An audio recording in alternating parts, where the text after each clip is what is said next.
लाहौर कलंदर्स के नौजवान बैटर जहांदाद खान ने क्वेटा ग्लैडिएटर्स के खिलाफ बरक रफ्तार अनंग खेली।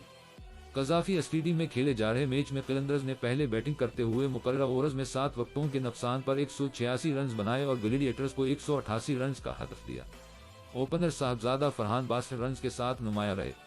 फखर जमान 6 रन बनाकर पवेलियन लौट गए। वेन डर डोसन 15 रन बनाकर अबरार अहमद का निशाना बने। अब्दुल्ला शफीक को 11 रन पर अकील हसीन ने आउट किया। सिकंदर रजा 18 रन बनाकर अमर को विकेट दे बैठे। कार्लोस ब्रेथवेट 6 और कप्तान शाहीन शाह आफरीदी 12 रन बना सके। क्वेटा ग्लैडिएटर्स की जानिब से अकील हसीन और मोहम्मद हसनीन ने 2-2 विकेटें हासिल की। मोहम्मद आमर, अबरार अहमद और मोहम्मद वसीम 1-1 विकेट हासिल कर सके। ताहम left hander batter Jahandad Khan ने कलंदर्स की लाज रखते हुए बरक रफ्तार अनंग खेली। जहांदाद खान ने 17 गेंदों पर 45 रन बनाए। उनकी अनंग में 4 बुलंद उबाला छक्के और 3 चौके शामिल थे।